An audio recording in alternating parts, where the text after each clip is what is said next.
ಇವತ್ತಿನ ಕಾರ್ಯಕ್ರಮ ಡಾಕ್ಟರ್ ಮಲ್ಲೇಶ್ ನಾಯ್ಕ್ ಅವರು ಬರೆದಿರ್ತಕ್ಕಂಥ ಒಂದು ಕಾನೂನಿನ ಅಡಿಯಲ್ಲಿ ಆಯುಷ್ ವೈದ್ಯರು ಮಾಡ್ತಕ್ಕಂಥ ಒಂದು ಪ್ರಾಕ್ಟೀಸ್ ಬಗ್ಗೆ ಮುಖ್ಯ ಅತಿಥಿಗಳಾಗಿ ಡಾಕ್ಟರ್ ಮೋಹನ್ ಬಿರಾದಾರ್ ಅವರು ಸ್ಟೇಟ್ ಪ್ರೆಸಿಡೆಂಟ್ AFI ಇವರಿಗೆ ಈ ಕಾರ್ಯಕ್ರಮಕ್ಕೆ ಆತ್ಮೀಯ ಸ್ವಾಗತವನ್ನು ನಮ್ಮೆಲ್ಲರ ವೈದ್ಯರ ಪರವಾಗಿ ಮಾಡಿಕೊಳ್ಳುತ್ತೇನೆ. ಈಗ ಮುಂದಿನ ಕಾರ್ಯಕ್ರಮ ಧನ್ವಂತರಿ ಪೂಜೆಯೊಂದಿಗೆ ಮುಖ್ಯ ಅತಿಥಿಗಳು ಕಾರ್ಯಕ್ರಮವನ್ನು ನಡೆಸಿಕೊಡಬೇಕಂತ ತಮ್ಮಲ್ಲಿ ಕೇಳಿಕೊಳ್ಳುತ್ತೇನೆ.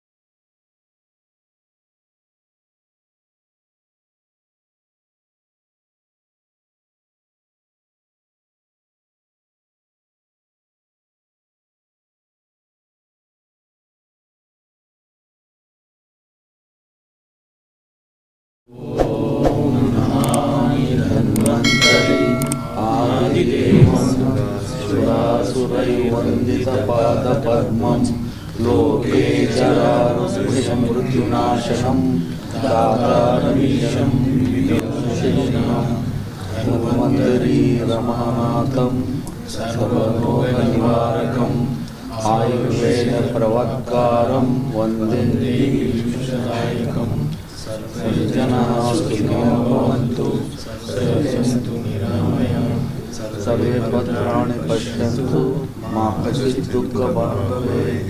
ओम शांति शांति शांति.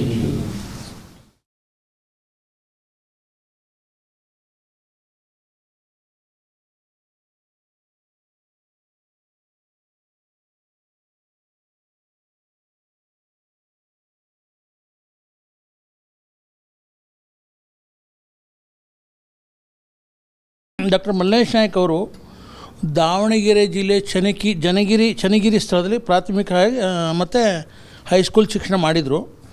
ಚನ್ನಗಿರಿ ಸರ್ಕಾರಿ ಶಾಲೆಯಲ್ಲಿ ಪೂರ್ಣಗೊಳಿಸಿದ ನಂತರ ಉಡುಪಿ ಸರ್ಕಾರಿ PU ಕಾಲೇಜಲ್ಲಿ ಪ್ರಥಮ ದರ್ಜೆಯಲ್ಲಿ ಉತ್ತೀರ್ಣರಾದರು. ಆಮೇಲೆ ವೈದ್ಯಕೀಯ ಕ್ಷೇತ್ರದ ಮೇಲಿನ ಅವರ ಅಭಿರುಚಿ ಮಣಿಪಾಲದ ಪ್ರಸಿದ್ಧ ವೈದ್ಯಕೀಯ ವಿಜ್ಞಾನ ಸಂಸ್ಥೆಯಾದ BIMS ಅಲ್ಲಿ ವೈದ್ಯಕೀಯ ಪದವಿ ಪಡೆದು 2009ರಲ್ಲಿ ವೈದ್ಯಕೀಯ ಯಶಸ್ವಿಯಾಗಿ ಮುಗಿಸಿದ್ದಾರೆ. ಶಿಕ್ಷಣ ನಂತರ 2010ರಿಂದ ಇವರು ಬೆಂಗಳೂರು ಬೆತ್ತಲ ಸೂರಿನಲ್ಲಿ ಮತ್ತು 2014ರಿಂದ ಹುಣಸೂಮರಹಳ್ಳಿಯ ಅಮೃತ ಕ್ಲಿನಿಕ್ನಲ್ಲಿ ಜನಸೇವೆ ನಿರತರಾಗಿ ಸೇವೆ ಸಲ್ಲಿಸ್ತಾ ಇದ್ದಾರೆ. ಆಯುರ್ವೇದ ಚಿಕಿತ್ಸೆ ಸಮಗ್ರ ಜ್ಞಾನ ಗ್ರಾಮೀಣ ನಗರ ಸೇವಾ ಅನುಭವ ಇವರ ಪ್ರಮುಖ ಸಾಮರ್ಥ್ಯಗಳು. ದೀರ್ಘಕಾಲದಲ್ಲಿ ಇವರು ಜನಸೇವೆ ಆರೋಗ್ಯ ಸುಧಾರಣೆಗೆ ತೊಡಗಿರೋ ಸಮರ್ಪಿತ ವೈದ್ಯರು.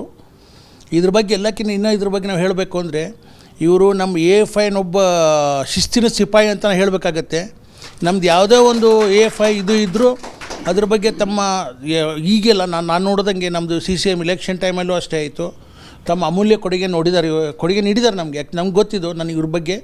ಆಮೇಲೆ ಅದಕ್ಕೆ ಇವರು ನಾವು ಒಂದು ನಮ್ಮ ಈಗ ಪ್ರೆಸೆಂಟ್ ಇವರು ನಮ್ಮ ಬೆಂಗಳೂರು ಜಿಲ್ಲೆಯ ಉತ್ತರ ಮತ್ತು ಗ್ರಾಮೀಣ ಪ್ರದೇಶದ ಕಾರ್ಯದರ್ಶಿಯಾಗಿ ಕೆಲಸ ಸೇವೆ ಸಲ್ಲಿಸ್ತಾ ಇದ್ದಾರೆ. ಮತ್ತು ಒಂದು ಲೀಗಲಿ ನಮ್ಗೆ ಒಳ್ಳೆಯ ಒಂದು ನಮ್ಮ ಡಾಕ್ಟರ್ಸ್ಗಳಿಗೆ ಧೈರ್ಯ ತುಂಬ್ತಾ ಇದ್ದಾರೆ. ಅದಕ್ಕೆ ನಾವು ಚಿರಋಣಿಯಾಗಿರ್ತೀನಿ ಮಲೇಶ್. ಈಗ ಬಿಡುಗಡೆಯಾಗುತ್ತಿರೋ ಪುಸ್ತಕದ ಲೇಖಕರಾಗಿ ತಮ್ಮ ಜ್ಞಾನ ಮತ್ತು ಅನುಭವವನ್ನು ಜನಸಾಮಾನ್ಯ ಹಿತಕ್ಕಾಗಿ ಹಂಚಿಕೊಳ್ಳುತ್ತಿರುವ ಅತ್ಯಂತ ಶ್ಲಾಘನೀಯ doctor Mohan Biradar sir, doctor Bannigol sir, doctor Somashekhar Huddar sir, doctor Kumbar sir, Shankarananda sir ಹಾಗೂ ಶ್ರೀ ಹರೀಶ್ ಅವರು ಈ ಬುಕ್ಕನ್ನು ರಿಲೀಸ್ ಮಾಡಬೇಕಂತ ತಮ್ಮಲ್ಲಿ ಕೇಳಿಕೊಳ್ಳುತ್ತೇನೆ.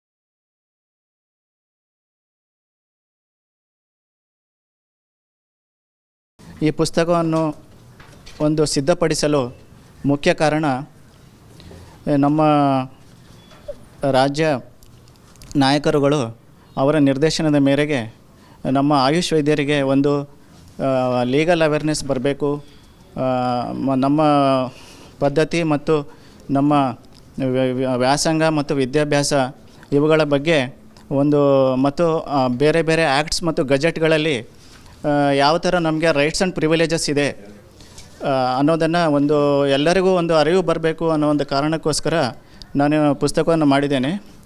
ಇನ್ನೊಂದು ಮುಖ್ಯ ಕಾರಣ ಅಂದರೆ ನಮ್ಮ ಆಯುಷ್ ವೈದ್ಯರೆಂದರೆ ಸಮಾಜದಲ್ಲಿ ಒಂದು ತಪ್ಪು ಪರಿಕಲ್ಪನೆ ಇದೆ. ಏನಂದರೆ ಈ ಆಯುಷ್ ವೈದ್ಯರು ಈ ಕಷಾಯ, ಚೂರ್ಣ, ಲೇಹ ಇವುಗಳನ್ನು ಬಿಟ್ಟು ಇವರಿಗೆ ಬೇರೆ ಯಾವುದೇ ಒಂದು ಆಧುನಿಕ ವೈದ್ಯ ಪದ್ಧತಿ ಆಗಲಿ ಮತ್ತು ಬೇರೆ ಆಧುನಿಕ ತಂತ್ರಜ್ಞಾನಗಳ ಬಗ್ಗೆ ಯಾವುದೂ ಅರಿವಿಲ್ಲ. ಇವರು ಏನೂ ಅಭ್ಯಾಸ ಮಾಡಿರೋದಿಲ್ಲ, ಇವರು ಅದರಲ್ಲಿ ವಿದ್ಯಾರ್ಹತೆ ಹೊಂದಿರೋದಿಲ್ಲ ಮತ್ತು ಅವುಗಳನ್ನು ಆಧುನಿಕ ವೈದ್ಯ ಪದ್ಧತಿಯ ವಿಜ್ಞಾನಗಳನ್ನು ಬಳಸಿಕೊಳ್ಳುವ ಹಕ್ಕು ಇವರಿಗಿಲ್ಲ ಅನ್ನೋದು ಒಂದು ಸಮಾಜದಲ್ಲಿ ಒಂದು ತಪ್ಪು ಪರಿಕಲ್ಪನೆ ಇದೆ. ಹಾಗಾಗಿ ಇದು ಸಮಾಜದ ಎಲ್ಲರಿಗೂ ಕೂಡ ನಮ್ಮ ರೈಟ್ಸ್ ಆ್ಯಂಡ್ ಪ್ರಿವಿಲೇಜಸ್ ಬಗ್ಗೆ ಗೊತ್ತಾಗಬೇಕು ಅನ್ನೋ ಕಾರಣಕ್ಕೋಸ್ಕರ ಇದೊಂದು ನಾನು ಪುಸ್ತಕವನ್ನು ರೆಡಿ ಮಾಡತಕ್ಕಂಥದ್ದು. ಇದರಲ್ಲಿ ನಮ್ಮ ನಾಯಕರ ನಿರ್ದೇಶನ ಮತ್ತು ಅವರ ಕೊಡುಗೆ ಕೂಡ ಇದೆ. ಹಾಗಾಗಿ ನಾನೆಲ್ಲರಿಗೂ ಧನ್ಯವಾದಗಳನ್ನು ಅರ್ಪಿಸುತ್ತೇನೆ. ಎಲ್ಲರೂ ಲೀಡರ್ಸ್ ಇದ್ದೀರಾ, ಸೊ ಹಾಗಾಗಿ respected dignitaries on the Dias and my AYUSH doctors it's family ಇದ್ದಂಗೆ ಇದು ಸ್ಮೈಲಿಂಗು, ಯಾಕಂದರೆ ಒಳ್ಳೆ ಕೆಲಸ ಆಗಿದೆ.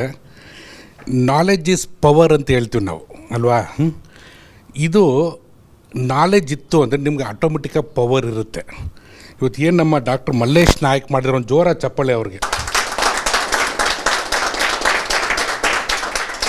ನಾಲೆಡ್ಜ್ ಇಲ್ಲ, ಫಿಯರ್ ಇರುತ್ತೆ. ನಾಲೆಡ್ಜ್ ಇತ್ತು ಅಂದರೆ ಅವ್ನು ಯಾರು ನಮ್ಗೆ ಟಚ್ ಮಾಡೋಕ್ಕಾಗಲ್ಲ. ಇವತ್ತು ನಾವು ಏನು ಮಾಡಿದ್ವಿ, ಫಸ್ಟು ನಾವು ನಮ್ಮ ಕಾನ್ಸ್ಟಿಟ್ಯೂಷನ್ದು ಪ್ರಿಯಂಬಲ್ನ ನಾವು ತೊಗೊಂಡ್ವಿ, ಎಲ್ಲರೂ ಓದ್ತು. ಏನು ಹೇಳುತ್ತೆ ಸ್ಟಾರ್ಟಿಂಗು, ವಿ ದಿ ಪೀಪಲ್ಲು. ಇದು ನಮ್ಮ ದೇಶ. ಇಲ್ಲಿ ಪ್ರಾಬ್ಲಮ್ ಏನಾಗಿದೆ ಗೊತ್ತಾ, ನಮ್ಮ ಕಾನ್ಸ್ಟಿಟ್ಯೂಷನ್ ಮೇಲೇ ಎಲ್ಲ ನಿಂತಿರೋದು. ಇಲ್ಲಿ ಯಾರೋ ಪ್ರೆಸಿಡೆಂಟ್ ಆಗಲಿ, ಪ್ರೈಮ್ ಮಿನಿಸ್ಟರ್ ಆಗಲಿ, ಗೌರ್ಮೆಂಟ್ ಆಗಲಿ, ಜುಡಿಷಿಯರಿ ಆಗಲಿ ಯಾವುದೂ ಪವರ್ಫುಲ್ ಇಲ್ಲ. ನಮ್ಮ ಡಾಕ್ಟರ್ ಅಂಬೇಡ್ಕರ್ ಸಾಹೇಬರು ಕೊಟ್ಟಿರುವಂಥ ಕಾನ್ಸ್ಟಿಟ್ಯೂಷನ್ನೇ ಅಲ್ಟಿಮೇಟು. ಗ್ಲೋಬಲ್ ವೆಲ್ಬಿಯಿಂಗ್ ಕಾನ್ಫ್ಲುಯೆನ್ಸು ಕಾನ್ಸ್ಟಿಟ್ಯೂಷನ್ ಬೇಸ್ ಮೇಲೆ ಮಾಡಿದ್ದು ನಾವು. ಅರ್ಥ ಮಾಡ್ಕೊಳ್ಳಿ ಇವತ್ತು ಹೆಂಗೆ ಲಿಂಕ್ ಇದೆ ಅಂತ. ನಾವು ವಿ ದಿ ಪೀಪಲ್ ಅಂದಮೇಲೆ 10 ಲಕ್ಷ ಜನದಿಂದ ಇಂಟಿಗ್ರೇಷನ್ ಆಫ್ ಆಯುಷ್ ಬೇಕೇ ಬೇಕು ಅಂತ ನಾವು ಕೇಳಿಲ್ಲ, ಡಾಕ್ಟರ್ಸ್ಗಳು ಯಾರೂ ಕೇಳಿಲ್ಲ, ಪೀಪಲ್ ಕೇಳಿದ್ರು. ಪೀಪಲ್ಗೆ ಹೇಳ್ದಂಗೆ ಗೌರ್ಮೆಂಟ್ ನಡಿಬೇಕು. S R no? ಸೊ ಆ ನಿಟ್ಟಿನಲ್ಲಿ ಇವತ್ತು ಏನು ಇವರು ಒಂದು ಬುಕ್ನ ರಿಲೀಸ್ ಮಾಡಿದ್ರಲ್ಲ, ಪ್ರತಿಯೊಬ್ಬ ಡಾಕ್ಟರ್ನೂ ತಗೊಳ್ಳೇಬೇಕು. ಇವತ್ತು ನಾಲೆಜ್ ಇಲ್ದೇ ನಾವು ಸಫರ್ ಮಾಡ್ತಾ ಇರೋದು. ಇದು ಒಂದು ಪಾರ್ಟು. ಸೆಕೆಂಡ್ ಪಾರ್ಟು, ನಮ್ಮ ಕಾನ್ಸ್ಟಿಟ್ಯೂಷನಲ್ಲಿ ರೈಟ್ ಟು ಹೆಲ್ತ್ ಅನ್ನೋದು ಸ್ಪೆಸಿಫಿಕ್ ಆಗಿಲ್ಲ. ಸೊ ಆರ್ಟಿಕಲ್ 21ನಲ್ಲಿ ಅದ್ರಲ್ಲಿ ನಮ್ಮ ಮೆನ್ಷನ್ ಆಗುತ್ತೆ, ನಮ್ಮ ರೈಟ್ ಟು ಲೈಫ್ ಅನ್ನೋದು ಅದ್ರ ಒಳಗಡೆ ಬಂದುಬಿಡ್ತದು. ಸುಪ್ರೀಂ ಕೋರ್ಟ್ ಅವರು ಅದನ್ನು ಇಂಟರ್ಪ್ರಿಟೇಷನ್ ಮಾಡಿದ್ದಾರೆ. ಹಾಗಾಗಿ ನೀವೇ ಯೋಚನೆ ಮಾಡಪ್ಪ, ಯಾವ ಆಯುರ್ವೇದ ಗ್ರೇಟು ನಮ್ಮ ಸಿಸ್ಟಮು, ಹೋಮಿಯೋಪತಿ ಗ್ರೇಟ್, ಎಲ್ಲ ನಮ್ಮ ಸಿಸ್ಟಮ್ ಗ್ರೇಟು. ಮನುಷ್ಯನ ಜೀವ ಗ್ರೇಟು, ನಮ್ಮ ಸಿಸ್ಟಮ್ ಗ್ರೇಟು. ಸೊ ಜೀವ ಉಳಿಸೋದಕ್ಕೆ ನಾವು ನನ್ನ ಸಿಸ್ಟಮ್ ಬಿಟ್ಟರೆ ನಾನು ಬೇರೆ ಯೂಸ್ ಮಾಡೋದು. ಯಾಕಂದ್ರೆ ನನ್ನ ಸಿಸ್ಟಮ್ ಬಿಟ್ಟರೆ ನಾನು ಬೇರೆ ನಾನು ಅಡಾಪ್ಟೇ ಮಾಡ್ಕೊಳ್ಳಲ್ಲ ಅಂದರೆ ಜೀವ ಉಳಿಸ್ಕೊಳ್ಕೆ ಹೋಗ್ತಿರೋ ಸಿಸ್ಟಮ್ ಬಗ್ಗೆ ಫೈಟಿಂಗ್ ಮಾಡ್ತೀವ ನಾವು. ಸೊ ಎಮರ್ಜೆನ್ಸಿ ಟೈಮಲ್ಲಿ we have to use the medicine. ನಾವು ಏನೋ ಅಲೋಪತಿನ ಯೂಸ್ ಮಾಡಲೇಬೇಕಾಗತ್ತೆ. ಪಾಲಿಸಿ ಮಾಡೋರ್ಗೆ ಅಷ್ಟು ನಾಲೆಜ್ ಬೇಡವ. ಸೊ ಏನು ರೂಲ್ ಮಾಡ್ತಾ ಇದೆ, ನೀವು ಎಲ್ಲರೂ ಪ್ರಾಕ್ಟೀಸ್ ಮಾಡೋಕ್ಕೆ ಶುರು ಮಾಡಿಬಿಟ್ರೆ ಅಫಿಷಿಯಲಾಗಿ ಯಾರು ಗೆಟ್ ಬೀಳುತ್ತೆ? ನಾನು ಹೇಳ್ತಿಲ್ಲ, ಯಾರು ಗೆಟ್ ಬೀಳುತ್ತೆ?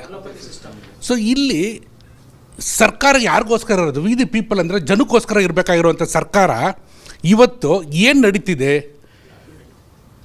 ಜೋರಾಗಿ ಹೇಳ್ಬೇಕು. ನಾನು ಹೇಳ್ತಿಲ್ಲ, ನೀವು ಹೇಳ್ತಿದ್ದೀರಾ.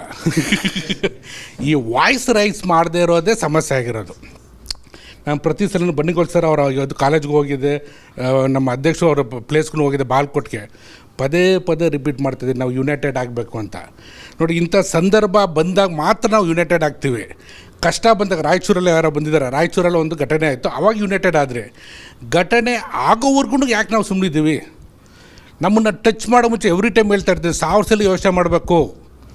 ಆ ನಿಟ್ಟಿನಲ್ಲಿ ನಾವು ಒಗ್ಗಟ್ಟಾಗಬೇಕು. ಅದಕ್ಕೆ ನಾವು ಆಯುಷ್ ಫೋರ್ಸ್ ಅಂತ ಮಾಡಿದ್ವಿ. ನಾವು ಏನಕ್ಕೆ ಆಯುಷ್ ಫೋರ್ಸ್ ಅಂತ ಮಾಡಿದ್ದು ಅಂದರೆ, ನಾವು ಗ್ಲೋಬಲ್ ವೆಲ್ಬೀಯಿಂಗ್ ಕಾನ್ಫರೆನ್ಸಲ್ಲಿ ಇಮ್ಯೂನ್ ವೆಲ್ಬೀಯಿಂಗ್ ಮೂಮೆಂಟ್ನ ಮಾಡ್ತೀವಿ ಅಂದ್ವಿ. ಎಲ್ಲ ನಮ್ಮವರಿದ್ದೀರ, ಓಪನಾಗಿ ಹೇಳ್ತೀನಿ. ಆವಾಗ ನಾವು ಏನಕ್ಕೆ ಮಾಡ್ತೀವಿ ಅಂತ ಹೇಳಿದ್ದು ಅಂದರೆ, ಇಡೀ ಕರ್ನಾಟಕ ನಮ್ಮ ಆಯುಷ್ ಡಾಕ್ಟರ್ಸು ಮಾಡೆಲ್ ಮಾಡಿಬಿಟ್ರೆ ಅಡ್ವಾಂಟೇಜ್ 2 ಹೇಳ್ತೀನಿ ನಾನು. ಮೊದಲನೇದಾಗಿ ಪ್ರಾಕ್ಟೀಸ್ ಮಾಡಬೇಕಲ್ವ. ಇವಾಗ ನಾನು ಅಡ್ವೊಕೇಟು, ನೀವು ಡಾಕ್ಟ್ರು. ಪ್ರಾಕ್ಟೀಸ್ ಮಾಡಬೇಕಂದ್ರೆ ನೀವು ಯಾರು ಅಂತ ಗೊತ್ತಾಗಬೇಕು. ನಿಮಗೆ ಅಂತ ನಾವು ಟೈಅಪ್ ಮಾಡೋದು ಗ್ಲೋಬಲ್ ವೆಲ್ಬಿಂಗ್ ಕಾನ್ಫರೆನ್ಸಲ್ಲಿ 10,500 ಕೋಆಪರೇಟಿವ್ ಸೊಸೈಟಿ ಟೈಅಪ್ ಮಾಡೋದು ಅಫಿಷಿಯಲಾಗಿ. ಫಿಲಮ್ ಇಂಡಸ್ಟ್ರಿ ಟೈಅಪ್ ಮಾಡೋದು, ಕಾರ್ಪೊರೇಟ್ ಟೈಅಪ್ ಮಾಡಿದ್ವಿ. ಯಾವ ಡಾಕ್ಟ್ರು ಬಂದಂಗೆ ಅಪ್ರೋಚ್ ಮಾಡೋದು ಕೈ ಎತ್ತಿ ಯಾರೂ ಅಪ್ರೋಚ್ ಮಾಡಿಲ್ಲ. ಎಲ್ಲಿಕ್ಕೆ ವೈ ಅನ್ನೋದು ನನಗೂ ಕ್ವಶನ್ ಮಾರ್ಕ್ ಆಗ್ತಿಲ್ಲ. ಆಮೇಲೆ Ayush TV completely dedicated ನಿಮಗೋಸ್ಕರ, ನಿಮ್ಮ ಚಾನಲ್ ಇದು, ನಿಮಗೋಸ್ಕರನೇ ನಿಂತಿರೋದು, ನಿಮಗೋಸ್ಕರನೇ ವರ್ಕ್ ಮಾಡೋದು. What is the problem? Communication ನಮ್ಗೆ ಅರ್ಥ ಆಗ್ತಿಲ್ಲ ಈಗಲೂ. ನಾವೆಲ್ಲರೂ ಒಟ್ಟಿಗೆ ಆಯಿತು ಅಂದರೆ ಎಲ್ಲಿ ಹೋಗ್ಬೋದು, ನಾವು ಎಲ್ಲಿ ರೀಚ್ ಆಗ್ಬೋದು. ಇವಾಗ GWC ಆಗಿದ್ದ ಕೂಡಲೇ ನಮಗೆ ಡೆವಲಪ್ಮೆಂಟ್ ಆಯಿತು ಇಲ್ವ ಸರ್? ನೆಕ್ಸ್ಟ್ ಲೆವೆಲ್ಗೆ ಹೋಯ್ತೋ ಇಲ್ವ? ಸೊ ಸರ್ಕಾರಕ್ಕೆ ನಾವು ಏನು ಅನ್ನೋದು ಗೊತ್ತಾಯಿತು. ಅಕಸ್ಮಾತ್ ನಾವು ಅಂದ್ಕೊಂಡಂಗೆ ಏನಾರು ಆಗಿಬಿಟ್ಟಿದ್ರೆ 10,000 ಜನ ಡೆಲಿಗೇಟ್ಸ್ ಇದ್ದು 10 ಲಕ್ಷ ಅದು ನಾವು ಕೊಟ್ಟಿದ್ರೆ ಏನು ಆಗಿರೋದು? ಸೊ ಈಗ ನನಗೆ ಒಂದೇ ಒಂದು ರಿಕ್ವೆಸ್ಟು, ಬುಕ್ ರಿಲೀಸ್ ಮಾಡಿದ್ವಿ ಮತ್ತು ವಾಪಸ್ ಹೋಗಿ ನಾನು ಪ್ರಾಕ್ಟೀಸ್ ಮಾಡ್ಬೇಕಂತ ಕೂತ್ಕೊಂಡ್ರೆ, ನಾನು ನಂದು ನೋಡ್ಕೊಂಡು ಕೂತ್ಕೊಂಡ್ಬಿಟ್ರೆ ನೆಕ್ಸ್ಟ್ ಜನ್ರೇಷನ್ ಗತಿ ಪ್ರಾಬ್ಲಮ್ ಆಗುತ್ತೆ ಆಯುಷ್ ಅವ್ರದ್ದು. ಸೊ ಇದು ನಿರಂತರವಾಗಿ ನಡೀತಾ ಇರಬೇಕು. ಅದಕ್ಕೋಸ್ಕರ ನಾವು ಒಂದು ವಿಕಾಸ ದರ್ಪಣ ಅಂತ ಪ್ರೋಗ್ರಾಮ್ ಶುರು ಮಾಡಿದೆ. ರಾತ್ರಿ 8:00 ಬರುತ್ತೆ. ಆ ವಿಕಾಸ ದರ್ಪಣದಲ್ಲಿ ಪರ್ಪಸ್ಫುಲಿ ಮಾಡ್ತಿರೋದು ನಾನು 224 ಕಾನ್ಸ್ಟಿಟ್ಯೂಯೆನ್ಸಿನ ಶ್ರೀಮಂತವಾದಂಥ ಕಾನ್ಸ್ಟಿಟ್ಯೂನ್ಸಿ ಮಾಡಬೇಕು ಅಂತ ಪ್ರಾಕ್ಟಿಕಲಾಗಿ ಯೋಚನೆ ಮಾಡಿ.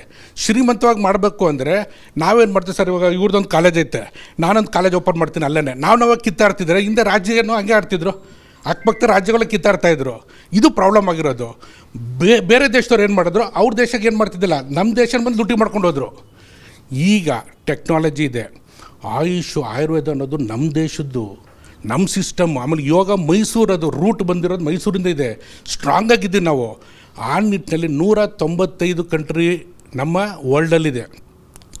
194 ಕಂಟ್ರಿಯಿಂದ ಹೆಂಗೆ ನಾವು ರೆವಿನ್ಯೂನ, ಇನ್ವೆಸ್ಟ್ಮೆಂಟ್ನ ನಾನು ಸ್ಟೇಟಿಗೆ ಮಾಡಿಸ್ಬೇಕು. 224 ಕಾನ್ಸ್ಟಿಟ್ಯೂಯೆನ್ಸಿ ಅಂತಲೇ ವಿಕಾಸ ದರ್ಪಣ ಮಾಡಿರೋದು. 8:00 ಕೈ ಮುಗಿತೀನಿ, ದಯವಿಟ್ಟು ನೋಡಿ ಪ್ರೋಗ್ರಾಮ್ನ. ಯಾರನ್ನ ಕೂಗ್ಸಿದ್ದೀನಿ ಅಂದರೆ ನೋಡಿ, ಇವಾಗ ನೆಕ್ಸ್ಟು ಅಡ್ವೊಕೇಟ್ಸ್ಗಳು ಬೇಕಾಗುತ್ತೆ, ವೆರಿ ವೆರಿ ಇಂಪಾರ್ಟೆಂಟ್. ಅದಕ್ಕೋಸ್ಕರ ಮಿಸ್ಟರ್ ಬಾಲನ್ ಅಂತ ಸೀನಿಯರ್ ಮೋಸ್ಟ್ ಅಡ್ವೊಕೇಟು, ಅವ್ರ ಬಗ್ಗೆ ಡೀಟೇಲ್ಸ್ ಸಿಗುತ್ತೆ, ಅವ್ರನ್ನ ಕೂಗ್ಸಿದ್ವಿ ನಾವು. ಸೊ ನೀವು ನೋಡಿ, ಅದು ನೋಡಿದಾಗ ಗೊತ್ತಾಗುತ್ತೆ ಯಾಕೆ ನಾವು ಕೂಗ್ಸಿರೋದು. ನೆಕ್ಸ್ಟು ಅವರು ಪ್ರೆಸಿಡೆಂಟ್ ಆಗ್ತವ್ರೆ ನಮ್ಮ ಬಾರ್ ಕೌನ್ಸಿಲ್ಗೆ. ಸೊ ನಿಮ್ನ ಯಾರು ಟಚ್ ಮಾಡಿದ್ರೆ ಯೋಚನೆ ಮಾಡಿ. ಒಂದು ಪಾರ್ಟು. ಸೆಕೆಂಡ್ ಪಾರ್ಟು ಕೋಆಪ್ರೇಟಿವ್ ನಾನು ಟೈಪ್ ಮಾಡೋದಲ್ಲ, ಸೌಹಾರ್ದ ಕೋಆಪ್ರೇಟಿವ್ MDನ ಕರೆಸಿದ್ವಿ ನಾವು, official type. Film chamber Rajendra Singh Babu ಅವ್ರಿಗೆ ಕರೆಸಿದ್ವಿ ನಾವು. 50 ವರ್ಷ ಆಯಿತು, ಈಸ್ ಎ ಲೆಜೆಂಡ್ ಅಂದ್ಬಿಟ್ಟು ಸುಮಾರು ಪ್ರೋಗ್ರಾಮ್ ಎಲ್ಲ ಮಾಡಿದ್ವಿ. ಆಮೇಲೆ ಇದು ಫಿಲಮ್ ಚೇಂಬರಿನ ಅಧ್ಯಕ್ಷನ ಕರೆಸಿದ್ವಿ ನಾವು. ಚೇಂಬರ್ ಆಫ್ ಕಾಮರ್ಸ್ FKCC ಖಾಸಗಿ ಇವರು ಅಲ್ಲಿಯ ಪ್ರೆಸಿಡೆಂಟ್ನ ಕರೆಸಿದ್ವಿ ನಾವು. ಯಾಕೆ ಇದನ್ನು ಕರೆಸ್ತಾ ಇದ್ವಿ ಅಂದರೆ, ಇಂಡಸ್ಟ್ರಿನ ನಾನು ಟೈಅಪ್ ಮಾಡಬೇಕು, ನಮ್ಮ ಡಾಕ್ಟರ್ಸ್ಗಳಿಗೆ ಪ್ರತಿಯೊಂದು ಕಡೆ ಟೈಅಪ್ ಮಾಡಬೇಕು. ನಾನು ರೆಡಿ ಇದ್ದೀನಿ, ನಾವು ಮೀಡಿಯಾದನ್ನು ವರ್ಕ್ ಮಾಡ್ತಾಯಿದ್ದೀವಿ. ಬಟ್ ನಿಮ್ಮ ಕಡೆಯಿಂದ ಕೋಆಪ್ರೇಷನ್ ಇಲ್ಲದೆ ನಾವು ಮಾಡೋಕ್ಕಾಗತ್ತಾ? ಮಿಸ್ಟೇಕ್ ಯಾರ್ದಿದೆ ಅಲ್ಲೇ? ಇವತ್ತು ಆಯುಷ್ ಅವ್ರನ್ನ ಇಷ್ಟು ಅಟ್ಯಾಕ್ ಮಾಡ್ತವ್ರು, ಈ ಥರ ನಮ್ಮ ಕಂಟ್ರೋಲ್ ಮಾಡೋಕ್ಕೆ ಹೋಗ್ತಾರೆ ಅಂದರೆ ಯಾರು ತಪ್ಪದು? ಇವಾಗ ನಾವು ಮೀಡಿಯಾದವರು ನಾವು ನಿಲ್ತೀವಿ, ನಾವು ಫೈಟ್ ಮಾಡ್ತೀವಿ ಅಂದ್ವಿ. ಒಂದು ಇದು ಕೊಟ್ಟೆ, ಆಫರ್ ಕೊಟ್ಟೆ. ಯಾಕಂದರೆ ಮೀಡಿಯಾದವರು ತುಂಬ ಅಟ್ಯಾಕ್ ಮಾಡ್ತಾವ್ರಂತೆ, ಅದಕ್ಕೆ ಯೂಟ್ಯೂಬ್ ಅವರೆಲ್ಲ ನಿಮಗೆ ಅಟ್ಯಾಕ್ ಮಾಡ್ತಿದ್ದಾರಂತ. ನೀವುಗಳೇ ಮೀಡಿಯಾ ಪರ್ಸನ್ ಆಗಿಬಿಟ್ರೆ ಅಂದ್ಬಿಟ್ಟು 224 ಕಾನ್ಸ್ಟಿಟ್ಯೂಯೆನ್ಸಿಲಿ 224 ಜನ ವೆಲ್ ಬೀಯಿಂಗ್ ರಿಪೋರ್ಟರ್ ಅಂತ ನಾನು ನಮ್ಮ ಚಾನಲಿಂದ ಕೊಡ್ತೀನಿ. ಬಟ್ 224 ಜನರಿಗೆ ಕೊಡಿ ಅಂದೆ. ಸೊ ಅವಾಗ ಯಾರು ಉದಾಹರಣೆಗೆ ರಾಯಚೂರು ಯಾರೋ ಟಚ್ ಮಾಡಿದ್ರು, ಇವರೇ ರಿಪೋರ್ಟರ್ ಆಗಿದೆ ನಮ್ಮಿಂದ ಅಫಿಷಿಯಲ್ ಆಗಿ ಹೋಗ್ಬಿಟ್ಟು ಎಲ್ಲರೂ ರೆಪ್ರೆಸೆಂಟ್ ಮಾಡೋಟ್ಟು ಎಸ್ ಅಂತ ಅಪ್ರೋಚ್ ಮಾಡಿದ್ರೆ, ಮೀಡಿಯಾ ಹೋದಾಗ ಯಾರಿಗೂ ಧೈರ್ಯ ಇಲ್ಲ, ಅವ್ರ ಅಗೇನೆಸ್ಟ್ ಮಾತಾಡೋದಕ್ಕೆ ಯಾರಿಗೂ ಧೈರ್ಯ ಇಲ್ಲ. ಸೊ ಅದನ್ನು ನಾನು ಮಾಡೋಕ್ಕೆ ರೆಡಿ ಇದ್ದೀನಿ. ಬರೋದಕ್ಕೆ ಯಾರು ರೆಡಿ ಇದ್ದಾರೆ ಪಾಪ? ಇಲ್ಲೆಲ್ಲ ಇರೋರೆಲ್ಲ ನೋಡಿ, ಉದ್ದಾರ್ ಸರ್ ಇರ್ಬೋದು, ಬನ್ನಿಗೋಲ್ ಸರು, ನಮ್ಮ ಅಧ್ಯಕ್ಷರು, ಕುಂಬಾರ್ ಅವರು ಎಲ್ಲರೂ ವರ್ಕ್ ಮಾಡ್ತಾವ್ರೆ. ಬೆರಳೆಣಿಕೆ ಎಷ್ಟು ಆಗಲ್ಲ. ಇನ್ನು ಯಂಗ್ಸ್ಟರ್ಸ್ ಇರಲ್ಲ, ಇವತ್ತು ತುಂಬ ಖುಷಿ ಆಗುತ್ತೆ, ಯಂಗ್ಸ್ಟರ್ಸ್ ಇದ್ದೀರಾ, ನೀವೆಲ್ಲರೂ ಸಾಥ್ ಕೊಟ್ಟರೆ ಆಗುತ್ತೆ. ನೆಕ್ಸ್ಟ್ ಬರುತ್ತೆ ಯಾರು ಹಿಂಗೆ ನನಗೆ ಡಾಕ್ಟ್ರುಗಳೇ. ಇದು ನೋಡಿ, ನಮ್ಮ ದುರಂತ ಏನು ಅಂದರೆ, ಯಾವುದೋ ಇನ್ನೊಬ್ಬರು ಇದು ವೈರಲ್ ಮಾಡಿದರು, ಆಯುಷ್ ಟಿ ವಿಗೆ ಏನಕ್ಕೋ ಲಾಭ ಇದೆ ಅಂತ. ಸರ್ ನಾವು ಬಿಸ್ನೆಸ್ಸೇ ಮಾಡ್ತಿರೋ ಸರ್, ನಾವು ಬಿಸ್ನೆಸ್, ನೀವು ಬಿಸ್ನೆಸ್ ಮಾಡ್ತಿರೋ ಸರ್. ಏನು ಲಾಭ ಅಂದರೆ, ಲಾಭ ಇಲ್ಲದೆ ನಾನು ಮಾಡ್ತಿಲ್ಲ ಸರ್. ಇವತ್ತು ನೀವೆಲ್ಲಿ GWC ಲಾಸ್ ಯಾರಿಗಾಯಿತು? ಆಯುಷ್ ಟಿ ವಿಗಾಯಿತು. ಇಲ್ಲಿವರೆಗೂ ಏನು ಮಾಡ್ತೀವಿ? ಆಯುಷ್ ಟಿ ವಿ ನಾವು ಮಾಡ್ತಾನೆ ಇದ್ದೀವಿ, ನಾವು ಲಾಸ್ ಆಗ್ತಿದೆ. ನಾವು ಲಾಸ್ ಅಂತ ತೊಗೊಳ್ತಿಲ್ಲ. ಇಟ್ಸ್ ಅವ್ರ ರೆಸ್ಪಾನ್ಸಿಬಿಲಿಟಿ. ಆಯುಷ್ನಲ್ಲಿ ನಾವು ಲಿಫ್ಟ್ ಮಾಡ್ಬೇಕಾಗಿದ್ದು ನೇಷನ್ ಬಿಲ್ಡಿಂಗ್ ನಾವು ವರ್ಕ್ ಮಾಡಲೇಬೇಕು. ಟುಗೆದರ್ನ ವರ್ಕ್ ಮಾಡಿದ್ರೆ ಮಾತ್ರ ಆಗುತ್ತೆ. ಇಲ್ಲ ಅವ್ರಿಗೇನು ನಮ್ಗೆ ಮಜಾ ಕೇಳಿ, ನಿಮ್ಮ AFILನೇ ನಮಗೆ ಕಾನ್ಫರೆನ್ಸ್ಗಳಿಗೆ ಅದಕ್ಕೆ ಫೋನ್ ಮಾಡ್ತಾರೆ, ಕ್ಯಾಮ್ರಾ ಕಳಿಸಿ ಅಂತಾರೆ. ಬಡ್ಜೆಟ್ ಬೇಡವಾ ಸರ್? ಟ್ರಾನ್ಸ್ಪೋರ್ಟೇಷನ್ನು, ನಮ್ಮ ಕ್ಯಾಮ್ರಾ, ನಮ್ಮದು ಸ್ಯಾಟಲೈಟ್ ಚಾನಲ್ ಸರ್, ಅದನ್ನು ಕೇಳಿದ್ರೆ ಬಡ್ಜೆಟ್ ಇಲ್ಲ. ಮಿಕ್ಕಿದವ್ರು ಬಡ್ಜೆಟ್ ಇಲ್ಲ, ಸ್ಪಾನ್ಸರ್ ಚೆನ್ನಾಗಿ ತೊಗೊಳ್ತಾರೆ. ಇದನ್ನು ಯಾಕೆ ಹೇಳ್ತಾ ಇದ್ದೀನಿ ಅಂದರೆ, ನಾನು ನಿಮಗೋಸ್ಕರ ಇದ್ದೀನಿ, ನೀವು ನಮಗೋಸ್ಕರ ಸ್ವಲ್ಪ ಕೋಆಪ್ರೇಟ್ ಮಾಡಿ. ಒಟ್ಟಿಗೆ ಸೇರಿದ್ರೆ ನಾನು ಚಾಲೆಂಜ್ ಮಾಡ್ತೀನಿ. ಆಲ್ರೆಡಿ ಅಧ್ಯಕ್ಷರು ಗೊತ್ತು, ಎಲ್ರಿಗೂ ಗೊತ್ತು, ಗೌರ್ಮೆಂಟಲ್ಲಿ ತುಂಬ ವರ್ಕ್ ಮಾಡ್ತಿದ್ವಿ. ಎಂಡಿಂಗ್ ಸ್ಟೇಜಲ್ಲಿದ್ದೀವಿ ನಾವು. ಇಂಟಿಗ್ರೇಷನ್ ಗ್ಯಾರಂಟಿ ಆಗುತ್ತೆ, ಎಂಡಿಂಗ್ ಸ್ಟೇಜಲ್ಲಿದ್ದೀವಿ. ತುಂಬ ವರ್ಕ್ ಮಾಡ್ತಾಯಿದ್ದೀವಿ ನಾವು. ಸುಮ್ಮನೆ ಬಾಯಲ್ಲಿ ಹೇಳ್ತಿಲ್ಲ, ಎಲ್ಲ ವರ್ಕ್ ಮಾಡ್ತೀವಿ. ಆಮೇಲೆ ನಿಮ್ಗೆ ಗೊತ್ತಿಲ್ಲ ನನಗೆ ಪರ್ಸ್ನಲಾಗಿ ಎಷ್ಟು ಥ್ರೆಟ್ಸ್ಗಳು ಬರ್ತಾಯಿದೆ ಅಂತ, ಎಷ್ಟು ಫೋನ್ ಕಾಲ್ ಬರ್ತಿದೆ ಅಂತ. ಆಮೇಲೆ AFI ಜೊತೆ ಗುರುತಿಸ್ಕೊಂಡಿದ್ದಕ್ಕೆ ಮಾತಾಡ್ತಾವ್ರೆ. ಬಟ್ ನನಗೆ AFI ಅವತ್ತು ನಿಂತಿದ್ದು GWC ಒಂದು ಜೋರ ಚಪ್ಪಾಳೆ ಎಂಟೈರ್ AFIಗೆ. ನಾನು ಇವತ್ತು AFI ಅವ್ರ ಜೊತೆಲೇ ಇದ್ದೀನಿ. ಏನಕ್ಕೆ ಅಂದರೆ any time they are with me and I am with them. So ಇಲ್ಲಿ AFI ಅನ್ನೋ ಬದಲಾಗಿ ಆಯುಷ್ ಅನ್ನೋದು ಎಲ್ಲರೂ ಒಟ್ಟಿಗೆ ಆಗಬೇಕು, ಯುನೈಟೆಡ್ ಆಗಬೇಕು.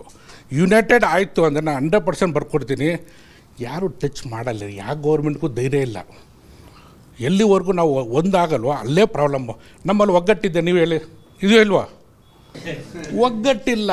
ನಾನು ಅನ್ನೋದೈತೆ, ಅದು ಬರಬಾರ್ದು. ನಾವೆಲ್ಲರೂ ಒಂದು ಫ್ಯಾಮಿಲಿ. ಒಬ್ಬರು ಟಚ್ ಮಾಡಿದ್ರೆ ನಾವು ಬಿಟ್ಕೊಡ್ಬಾರ್ದು. ನಾನೇ ಗ್ರೇಟ್ ಹೋದೆ ಸರ್, ಯಾವ ಪೋಸ್ಟ್ ನನಗೆ ಗೊತ್ತಿಲ್ಲ, ಇದನ್ನೇ ನಾನು ಇರ್ತೀನೋ ಗೊತ್ತಿಲ್ಲ, ಚಾನಲ್ ಇರುತ್ತಿಲ್ವೋ ಗೊತ್ತಿಲ್ಲ, AFI ಇರುತ್ತಿಲ್ವೋ ಗೊತ್ತಿಲ್ಲ. ಸರ್ ಏನು ಉಳಿಯಿತು ಗೊತ್ತಾ? ಇವಾಗ ಗಾಂಧೀಜಿಯವರು ಅಷ್ಟೆಲ್ಲ ಮಾಡಿದ್ರು, ಪ್ರೈಮ್ ಮಿನಿಸ್ಟರ್ ಆಗಿಲ್ಲ, ಅವ್ರು ಪ್ರೆಸಿಡೆಂಟ್ ಆಗಿಲ್ಲ, ನನಗೇನು ಬೇಡ ಅಂದರು. ಏನು ಬೇಡ ಅಂದಿದ್ದಕ್ಕೆ ಇವತ್ತು ನೋಟಲ್ಲಿ ಔಟ್ ಫೋಟೋ ಇರೋದು. ನನಗೆ ಇದು ಬೇಕು ಅಂತ ಕೂತ್ಕೊಂಡ್ರೆ ಏನು ವರ್ಕೌಟ್ ಆಗೋಲ್ಲ. ನಾವು ಅಲೋಪತಿ ಅಗೇನಷ್ಟಲ್ಲ. ಅಲೋಪತಿ ದಯವಿಟ್ಟು ನಮ್ಮ ಆಯುರ್ವೇದ ಪ್ರಾಕ್ಟೀಸ್ ಮಾಡಿ, ನಾವು ಬೇಡ ಅನ್ನಲ್ಲ. ಯೋಗ ಪ್ರಾಕ್ಟೀಸ್ ಅವ್ರು ಮಾಡ್ತಾವ್ರೆ. ಆ್ಯಕ್ಚುಲಿ ಅವ್ರಿಗೆ ಮಾತ್ರ ಲೈಸೆನ್ಸ್ ಇಲ್ಲ. ಮಜಾ ಕೇಳಿ, ಅವ್ರು ರೆಕಮೆಂಡ್ ಮಾಡ್ಬೋದು. ಇವಾಗ ಅದು ಲಿವರ್ಗೆ ಲೀವ್ 52 ಅದು ನಿಮ್ಮದು, ಅವ್ರು ರೆಕಮೆಂಡ್ ಮಾಡ್ಬೋದು, ಅವರೆಲ್ಲ ಮಾಡ್ಬೋದು. ನಾವು ಮಾಡೋಂಗಿಲ್ಲ. ಇದು ಹೆಂಗಿರಿ ಇದು? ವಿ ದ ಪೀಪಲ್ ಕಾನ್ಸ್ಟಿಟ್ಯೂಷನ್, ಎಲ್ಲರ ಕಾನ್ಸ್ಟಿಟ್ಯೂಷನ್ ಐತೆ. ಕಾನ್ಸ್ಟಿಟ್ಯೂಷನ್ ಮೇಲೆ ಏನು ನಡೀತಾ ಇದೆ ನೀವು ಹೇಳಿ? ಸೊ ಇಲ್ಲಿ ಪ್ರಾಬ್ಲಮ್ ಏನು ಗೊತ್ತಾ? ನಿಮ್ಮ ರೈಟ್ಸು ಯಾರಿಗೂ ದಮ್ಮಿಲ್ಲ, ಪೊಲೀಸವ್ರಿಗೂ ದಮ್ಮಿಲ್ಲ ರೀ ಮುಟ್ಟೋದಕ್ಕೆ. ನೋಡಿ, ಮೊನ್ನೆ DH ಹೋರಾಟ ಮಾಡಿಬಿಟ್ಟು ರಾಯಚೂರದಲ್ಲಿ ನಿಮ್ಮ ಪರವಾಗಿ ಅದು. ಸೊ ದಯಮಾಡಿ ರಿಕ್ವೆಸ್ಟ್ ಮಾಡ್ತಾಯಿದ್ದೀನಿ, ನೀವುಗಳು ನಮ್ಮ ಜೊತೆ ಸಾಥ್ ಕೊಟ್ಟರೆ ನೆಕ್ಸ್ಟ್ ಲೆವೆಲ್ಗೆ ನಾವು ತೊಗೊಂಡೋಗ್ತೀವಿ. ಇಲ್ಲ ಅಂದರೆ ಕಷ್ಟ ಆಯ್ತು ಸರ್. ನಾವು ಇಲ್ಲಿವರೆಗೂ ನೋಡಿ, ಬ್ರಿಟಿಷವ್ರು ಬಂದರು, ಮೊಘಲವ್ರು ಬಂದರು, ಯಾರ್ಯಾರು ಬಂದರು ಇನ್ವೈಟ್ ಮಾಡೋದಲ್ಲ. ಅವ್ರು ಬಂದಿದ್ದು ಬೆರಳೆಣಿಕೆ ಅವರು. ಹೆಂಗೆ ಅವ್ರು ರೂಲ್ ಮಾಡೋದಂದ್ರೆ, ಇವ್ರು ಅಂದ್ರಲ್ಲ, ನಮ್ಮವರೇ ನಮ್ಮ ಚೂರಿ ಹಾಕೋದು, ಹೊರಗಡೆಯವ್ರು ಯಾರೂ ಅಲ್ಲ. ಇವತ್ತು ಅದೇ ನಡೀತಾ ಇರೋದು. ನೀವು ಅಲ್ಲಿ ಕೂತಿದ್ದೀರ ಸರ್ಕಾರದಲ್ಲಿ, ನಮ್ಮ ಪರವಾಗಿ ನಮ್ಮ ಆಯುಷ್ ಡಾಕ್ಟ್ರ್ ವರ್ಕ್ ಮಾಡಲ್ಲ, ಅವ್ರು ವರ್ಕ್ ಮಾಡ್ತಿರೋದು ಯಾರು ಪರವಾಗಿ ಅನ್ನೋದು ನಂಗೆ ಈಗಲೂ ಅರ್ಥ ಆಗ್ತಾಯಿಲ್ಲ. ಇದು ಒಂದು ಪಾರ್ಟ್. ಸೆಕೆಂಡ್ ಪಾರ್ಟು, ಅಕಸ್ಮಾತ್ ನಮಗೇನು ಸಮಸ್ಯೆ ಇಲ್ದೋಗಿದ್ರೆ ಈ ಡಾಕ್ಟರ್ ಮಲ್ಲೇಶ್ ನಾಯ್ಕ್ ಯಾರು ಅಂತ ಗೊತ್ತಾಗೋದು? ಈ ಬುಕ್ ಯಾಕೆ ಬರೋದು? ಸಮಸ್ಯೆ ಇದ್ರೇ ಗ್ರೋತ್ ಇರೋದು, ಆಪರ್ಚುನಿಟಿ ಇರೋದು. ಇಲ್ಲ ಅಂದರೆ ಇರಲ್ಲ. ಸೊ ನಮ್ಗೆ ಒಳ್ಳೇದು ಈ ಸಮಸ್ಯೆ. ಆದರೆ ಒಂದು ವಿಚಾರ, ಸಮಸ್ಯೆ ಅನ್ನೋದನ್ನ ನಾವು ಸ್ಟೆಪ್ಪಿಂಗ್ ಸ್ಟೋನಾಗಿ ಇಟ್ಕೊಂಡು ರೂಲ್ ಮಾಡಬೇಕು. ದಯಮಾಡಿ ನಾನು ಹೇಳ್ತೀನಿ, ಒಗ್ಗಟ್ಟು ಆಯಿತು ಅಂದರೆ ಗೌರ್ಮೆಂಟು 1000 ಸಲ ಯೋಚನೆ ಮಾಡುತ್ತೆ. ಸೊ ಆ ನಿಟ್ಟಿನಲ್ಲಿ ಇವತ್ತು ಏನಕ್ಕೆ ಕಾರ್ಯಕ್ರಮ ಆಗಿದೆಯಲ್ಲ, ಇದು ಇನ್ನೂ ದೊಡ್ಡ ಮಟ್ಟದಲ್ಲಿ ಹೋಗ್ಬೇಕು. 2026 ಗ್ಲೋಬಲ್ ವೆಲ್ಬೀಯಿಂಗ್ ಕಾನ್ಫ್ಲುಯೆನ್ಸು ಯಾವ ರೇಂಜಲ್ಲಿ ಮಾಡಬೇಕು ಅಂತ ವರ್ಕ್ ಮಾಡ್ತಿದ್ದೀನಿ ಅಂತ ಆಲ್ರೆಡಿ ಸ್ಟಾರ್ಟಿಂಗ್ ವೆರಿ ಬಿಗ್ ಲೆವೆಲಲ್ಲಿ ಮಾಡಬೇಕು ಅಂತಿದ್ದೀನಿ. ದಯವಿಟ್ಟು ಹೇಳ್ತಾ ಇದ್ದೀನಿ, ಈ ಸಲ ಸೌಂಡು ಕರ್ನಾಟಕಕ್ಕೆ ಆಗಬಾರ್ದು, ಇಂಡಿಯಾಗೆ ಆಗಬೇಕು, ವರ್ಲ್ಡ್ಗೆ ಆಗಬೇಕು. ನೋಡಿ, ಸ್ಟಾರ್ಟಪ್ ಪ್ರಿನರ್ ಅಂತ ಶುರು ಮಾಡಿದ್ವಿ, ಒಂದು ದೊಡ್ಡ ಆರ್ಗನೈಸೇಷನ್ ಜೊತೆ ಟೈಅಪ್ ಮಾಡಿಕೊಂಡು 122 ಕಂಟ್ರಿಗೆ ಆಯುಷ್ TV ರೀಚ್ ಆಗ್ತಾ ಇದೆ ಥ್ರೂ ಸ್ಟಾರ್ಟಪ್ ಪ್ರಿನರ್. ನಾವು 194 ಕಂಟ್ರಿಯಿಂದ ನನಗೆ ಕರೆಸ್ಬೇಕು ಅಂತಿದ್ದೀನಿ. ಇವಾಗ ಇವ್ರ ಕಾಲೇಜಲ್ಲಿ ಅಡ್ಮಿಷನ್ ಮಾಡಿಸ್ಬೇಕು, ಇವ್ರ ಹಾಸ್ಪಿಟಲ್ಗೆ ಸೇರಿಸ್ಬೇಕು, ಫಾರಿನರ್ಸ್ ಬರಬೇಕು. ಅವಾಗ ಏನಾಗುತ್ತೆ, ರೆವಿನ್ಯೂನೂ ಬರುತ್ತೆ, ನಮ್ಮವ್ರಿಗೂ ಒಳ್ಳೆಯದೇ, ಡೆವಲಪ್ಮೆಂಟ್ ಆಗುತ್ತೆ, ದೇಶ ಡೆವಲಪ್ ಆಗುತ್ತೆ.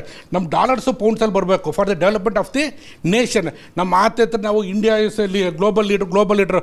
ಚೈನಾ ಪಕ್ಕ ನಾವು ಎಲ್ರಿ, ಚೈನಾ ಏನಾದ್ರು ಕಂಡುಬಿಟ್ರೆ ನಮ್ಮ ಗತಿ ಏನು? ಸೊ ನಾವು ರಿಯಲಾಗಿ ಗ್ಲೋಬಲ್ ಲೀಡ್ರ್ ಆಗಬೇಕಂದ್ರೆ ಪ್ರತಿಯೊಬ್ಬರೂ ಲೀಡ್ರ್ ಆಗಬೇಕು. ಆದರೆ ಮಾತ್ರ ಸಾಧ್ಯ ಅಂತ ಹೇಳ್ತಾ ಒಂದು ಅವಕಾಶ ಕೊಟ್ಟಿದ್ದಕ್ಕೆ AFIಗೆ ಮತ್ತು ನಮ್ಮ ಆಯುಷ್ TV ಚಾನಲ್ಲು ಯಾವಾಗಲೂ ನಿಮ್ಮ ಪರವಾಗಿ ಇರ್ತದೆ. ದಯವಿಟ್ಟು ಸರ್, ಬೆಂಗಳೂರಿನವರು ಆಯುಷ್ ಫೋರ್ಸನ್ನು ಮಾಡ್ತಾಯಿದ್ದೀವಿ, ಬನ್ನಿ ಎಲ್ಲರೂ ಇಂಟ್ರ್ಯೂ ಮಾಡ್ತೀವಿ. ನೀವು ಒಂದಿನ ಬನ್ನಿ ಇಂಟ್ರ್ಯೂ ಮಾಡ್ತೀವಿ. ಬನ್ನಿಗಳು ಸರ್ಗೂ ಫೋನ್ ಮಾಡಿದ್ದೆ. ಆಯುಷ್ ಫೋರ್ಸಲ್ಲಿ ಏನಾಗುತ್ತೆ ಗೊತ್ತಾ, ಅವೇರ್ನೆಸ್ ಕ್ರಿಯೇಟ್ ಮಾಡಬೇಕು. ಕಾಲೇಜ್ಗಳು ಏನು ನಡೀತಿದೆ, ಹೆಂಗಿದೆ ಫ್ಯೂಚರು, ಡೆವಲಪ್ಮೆಂಟ್ ಹೇಗಿದೆ. ಏನಾರೋ ಇಂಟಿಗ್ರೇಷನ್ ಆಗಿಬಿಟ್ರೆ BMS ಅವ್ರಿಗೆ ಎಲ್ಲಿಗೆ ಹೋಗ್ತೈತೆ ಅಡ್ಮಿಷನ್ ಕಾಲೇಜ್ಗಳಲ್ಲಿ, ಯಾವ ರೇಂಜ್ಗೆ ಹೋಗುತ್ತೆ, MBBS ಶೇಕ್ ಆಗಿಬಿಡುತ್ತೆ. ಸೊ ಆ ನಿಟ್ಟಿನಲ್ಲಿ ಒಂದು ಅವೇರ್ನೆಸ್ ಕ್ರಿಯೇಟ್ ಮಾಡೋದಕ್ಕೆ ಎಲ್ರಿಗೂ I will welcome each and every one of you. ನೀವು ಫ್ರೆಂಡ್ಸ್ಗಳಿಗೂ ಹೇಳಿ, let us work as a team ಅಂತ ಹೇಳ್ತಾ ಧನ್ಯವಾದಗಳು. ಯಾವ ಒಂದು ಮೂಲ ಉದ್ದೇಶದಿಂದ ಆಯುಷ್ ಫೆಡರೇಷನ್ ಆಫ್ ಇಂಡಿಯಾದ ಸ್ಥಾಪನೆಯಾಯಿತು, ಅಂದಿನಿಂದ ಇಲ್ಲಿಯವರೆಗೆ, ಅಂದರೆ ಆಯುಷ್ನ ಪ್ರೈವೇಟ್ ಪ್ರಾಕ್ಟೀಷ್ನರ್ ಯಾರು ತಮ್ಮ ಪ್ರೊಫೆಷನನ್ನು ತಮ್ಮ ವೈದ್ಯ ಪದ್ಧತಿಗಳಲ್ಲಿ ಮಾಡ್ತಾಯಿದ್ದಾರೆ, ಆ ಒಂದು ಆಯುಷ್ ವೈದ್ಯರಿಗೆ ಯಾವುದೇ ಸಂದರ್ಭದಲ್ಲಿ ಕಾನೂನಿನ ತೊಡಕುಗಳು ಬರ್ಕೊಡೋದು ಅನ್ನುವಂಥ ಒಂದು ದೃಷ್ಟಿಯಿಂದ ಮತ್ತು ಅಕಸ್ಮಾತಾಗಿ ಏನಾದರೂ ಕಾನೂನು ತೊಡಕುಗಳು ಬಂದ ತಕ್ಷಣ ಒಂದು ಸಂಘಟನೆಯ ಹೋರಾಟವನ್ನು ನಾವು ಮಾಡಿಬಿಟ್ಟು ಆ ಸಂದರ್ಭದಲ್ಲಿ ಯಾರಿಗೆ ತೊಂದರೆಯಾಗತಕ್ಕಂಥ ಒಂದು ವೈದ್ಯರಿಗೆ ಒಂದು ಮನೋಸ್ಥೈರ್ಯವನ್ನು ಕೊಡುವಂಥ ದೃಷ್ಟಿಯಿಂದ ಮತ್ತು ಅಂತಹ ತೊಂದರೆಗಳು ಪುನಃ ಮರುಕಳಿಸುವ ಹಾಗೆ ಏನು ಕಾನೂನಾತ್ಮಕ ಕ್ರಮಗಳನ್ನು ಕೈಗೊಳ್ಳಬೇಕು ಆ ಉದ್ದೇಶದಿಂದ ಸ್ಥಾಪನೆಯಾಗಿರ್ತಕ್ಕಂಥ ಈ ಒಂದು ಆಯುಷ್ ಫೆಡರೇಷನ್ ಆಫ್ ಇಂಡಿಯಾ ರಾಜ್ಯದ ಅಂದಿನಿಂದ ಇಂದಿನವರೆಗೆ ಅನೇಕ ವೈದ್ಯರಿಗೆ ಸಮಸ್ಯೆಗಳಾದಂಥ ಸಂದರ್ಭಗಳಲ್ಲಿ ಅದು ಆ ಸಮಸ್ಯೆ ಅವರ ವೈದ್ಯ ವೃತ್ತಿಗೆ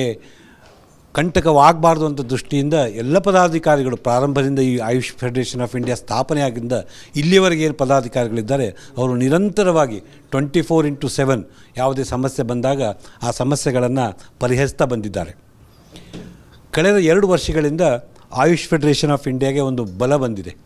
ಅದು ಶ್ರೀಯುತ ಹರೀಶ್ ಅವರಿಂದ ಒಂದು ಸಂಪೂರ್ಣವಾಗಿರ್ತಕ್ಕಂಥ ಒಂದು ದೂರದರ್ಶನದ ಚಾನಲ್ ನಮ್ಮ ಸಂಘಟನೆಯೊಂದಿಗೆ ಹೆಗಲಾಗಿ ನಿಂತ್ಕೊಳ್ತದೆ.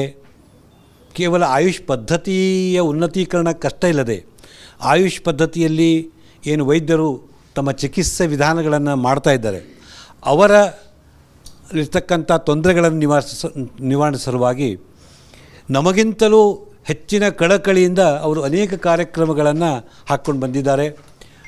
ಆದರೆ ಏನು ನಮ್ಮ ದುರದೃಷ್ಟವೋ ಏನೋ ಅವರಿಗೆ ಎಷ್ಟೊಂದು ಅವರ ಆಶೋತ್ತರಗಳಿವೆ, ಏನು ಸಾಧನೆ ಮಾಡಬೇಕು ಅಂತಕ್ಕಂಥದ್ದಿದೆ, ಅಂತಹ ಒಂದು ಬೆಂಬಲ ನಮ್ಮಿಂದ ಅವರಿಗೆ ದೊರೆತಿಲ್ಲ.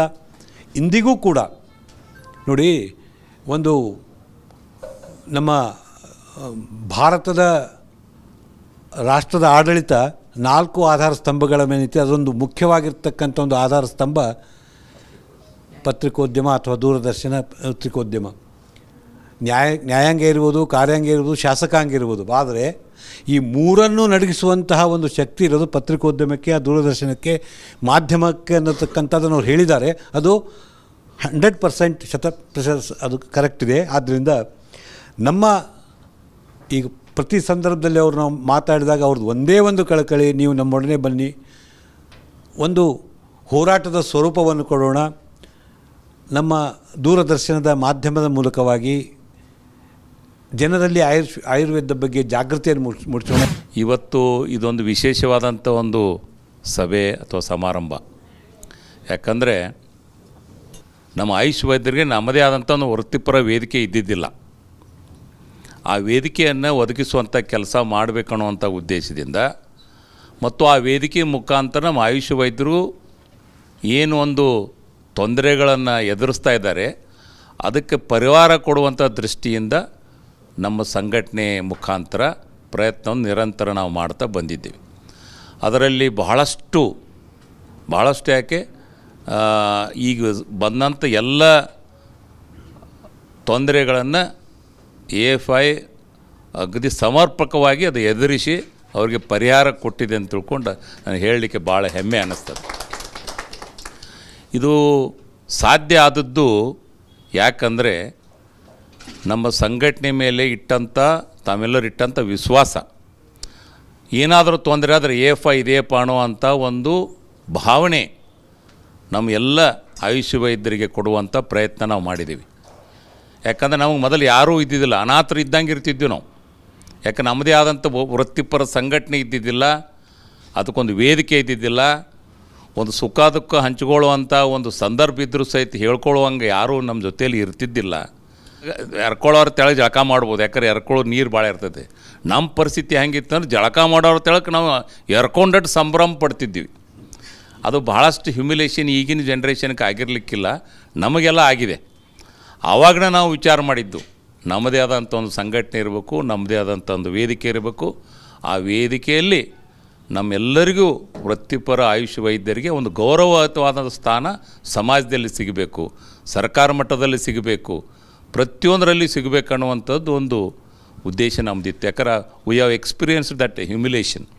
ಈ ಒಂದು ಸಭೆಯನ್ನು ಆಯೋಜಿಸಿದಂಥ ಶ್ರೀ ಹರೀಶ್ ಅವರಿಗೆ ನಮ್ಮ ಸಂಸ್ಥೆಯ ಎಲ್ಲ ಪದಾಧಿಕಾರಿಗಳ ಪರವಾಗಿ ಕೃತಜ್ಞತೆಗಳನ್ನು ಸಲ್ಲಿಸಿ, ನಮ್ಮೆಲ್ಲ ಕ್ಯಾಮ್ರಾಮನ್ ಅವರು, ಆಯುಷ್ TV ಅವರು, ಎಲ್ಲ ಸಿಬ್ಬಂದಿ ನಮ್ಮ ಕಾನ್ಫರೆನ್ಸ್ ನಡೆದಾಗ ಅಥವಾ ನಮಗೆಲ್ಲ ಆಯುಷ್ ವೈದ್ಯರಿಗೆ ಸಾಕಷ್ಟು ಸಹಕಾರ ಅವ್ರು ಕೊಟ್ಟರು.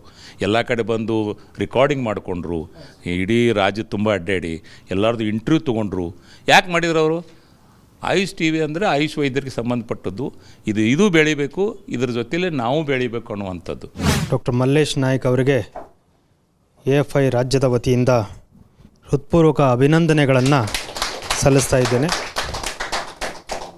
ಆಯುಷ್ ಪ್ರಾಕ್ಟೀಷನರ್ಸ್ ಲೀಗಲ್ ಗೈಡ್ ಈ ಪುಸ್ತಕವನ್ನು ಇಂದು ಹೊರತಂದಿದ್ದಾರೆ. Really the name given to this book absolutely suits to the needs of AYUSH practitioners.